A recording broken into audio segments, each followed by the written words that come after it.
আমি আমি তো বাবার টাকার মাল খাই।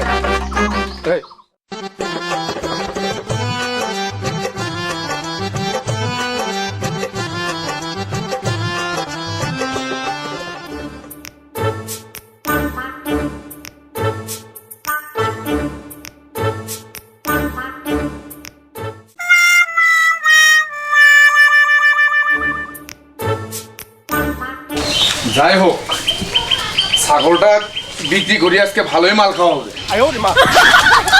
বাড়ির তো কেউ নাই, হাটত নিয়ে যা ছাগলটা বিক্রি করি আইসো।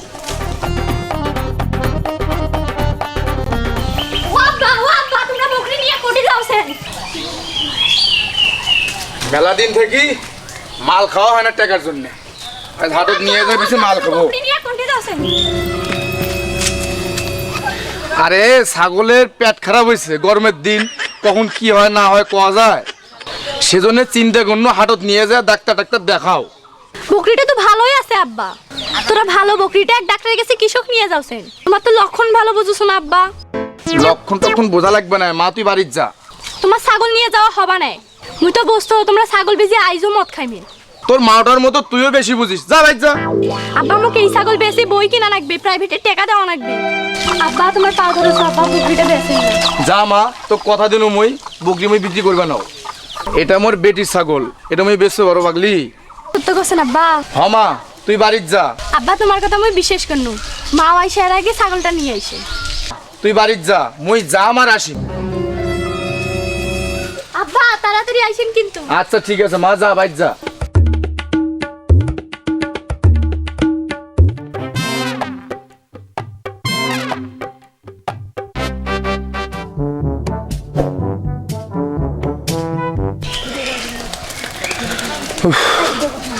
শান্তি নাই রে, মনে তো আমার শান্তি নাই। এনা আরাম আয়েশ করি যে মাল খামেন সেটারও উপায় নাই। একবার বেটি একবার বইয়ের ঘ্যান ঘেনিতে জীবনটা অতিষ্ঠ হয়ে গেল আমার।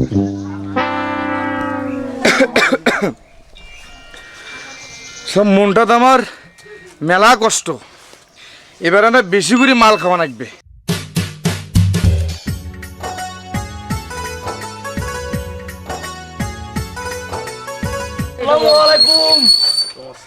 আজম ভাই ভালো আছে?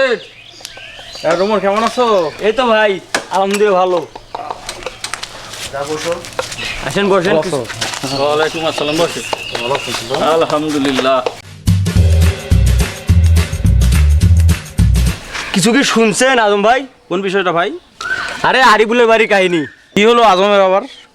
বাড়ির সব কিছু জিনিসে বলে আরিফুল বিক্রি করে দিচ্ছে, মাল খাচ্ছে খালি। তাই নাকি? আমি তো কিছুই শুনলাম না। সেদিন বলে ওর বেটির ছাগলটাও বিক্রি করে দিচ্ছে। বলিস কি? ও তো সংসার চলে না, আবার ছাগল বিক্রি করে মদ খায়, এটা কথা? এটা তো খুবই খারাপ। আরিফুলের সঙ্গে কথা বলে ওকে বোঝাইতে হবে। হ্যাঁ ভাই, তোরা না বুঝান তো ভালো করি। দেখি আজকে ওর সাথে আমি দেখা করব। খালি মদ খাচ্ছে বলে? ভালোই মাদকের নেশায় আসক্ত হয়েছে। পাগল টাগল হয়েছে নাকি? তার তো শিখছে নাকি? চেনাটা ধ্বংস হয়ে গেল। মানুষ এত মদ খায়, বাড়িতে বলে প্রতিদিনে আসি বউ বেটির সাথে ঝগড়া করে।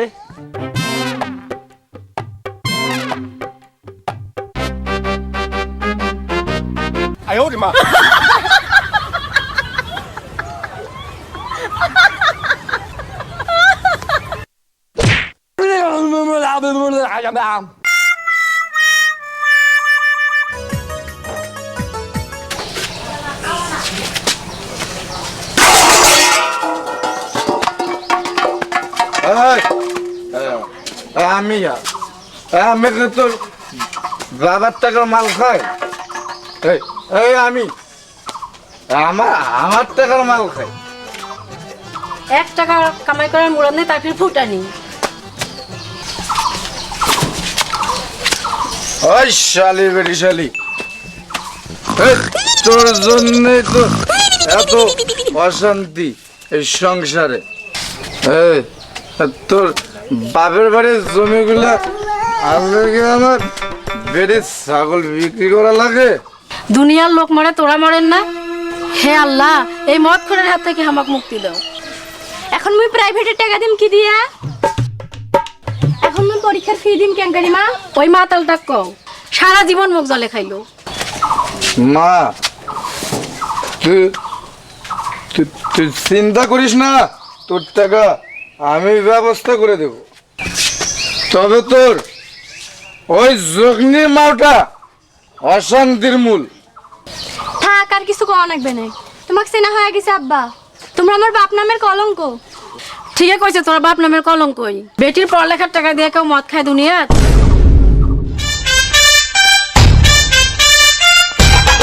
চাচা আসসালামু আলাইকুম, ভালো আছেন আপনি? ওয়ালাইকুম আসসালাম। বাবাজি ভালো আছেন তোরা? জি চাচা ভালো আছি, আমি আপনার বাসায় যাচ্ছিলাম। কে বাবাজি, কিছু দরকার? একটু দরকার চাচা, সেটাও আপনারই জন্য।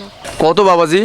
আপনি যে মদ খান, বাসা বা বাইরে যে মাতলামি করেন, এটা আপনার এবং আপনার পরিবারের জন্য খারাপ। সবচেয়ে বড় কথা হলো আপনার জন্য বেশি ক্ষতিকর। না ভাই, মাঝে মধ্যে না খাওয়া হয় আর কি। আপনি জানেন মাদকের ক্ষতিকর দিকগুলো সম্পর্কে? মাদক একজন মানুষের মস্তিষ্ক ও শ্বাসযন্ত্রের ক্ষমতা ও শরীরের সূক্ষ্ম অনুভূতি কমিয়ে দেয় এবং স্মৃতিশক্তিও কমিয়ে দেয়। স্বাভাবিক খাদ্য অভ্যাস নষ্ট করে, হৃদরোগ সহ বিভিন্ন রোগে আক্রান্ত হওয়ার সম্ভাবনা বাড়ে এবং শরীরের রোগ প্রতিরোধ ক্ষমতা নষ্ট করে। কি কোন ভাই, এই মাদক এত ক্ষতি করে? আপনার আর্থিক ক্ষতি তো করে, সেই সাথে আপনার পরিবারের অশান্তির সৃষ্টি করে। আরও বড় কথা হলো মাদক ইসলামের দৃষ্টিতে হারাম। বাবাজি তোরা এই বয়সে মেলা কিছু জানেন, মুই তো এত কিছু জানলে মদ খাওয়া অনেক আগে বাদ দিন হয়। চাচা এখনো সময় আছে, আজকে থেকে এসব নেশা ছেড়ে দেন। ভাই মাস্টারের বেটা, তোমার কথা শুনি মুই মেলা কিছু বুঝনু। আজকের পর থেকে মুই জীবনেও মদ স্পর্শ করবে নাও। আজকে থেকে মদ খাওয়া বাদ দিনু। চাচা বোঝার জন্য ধন্যবাদ। আসুন আমরা সবাই মাদককে না বলি এবং মাদকমুক্ত সমাজ গড়ি।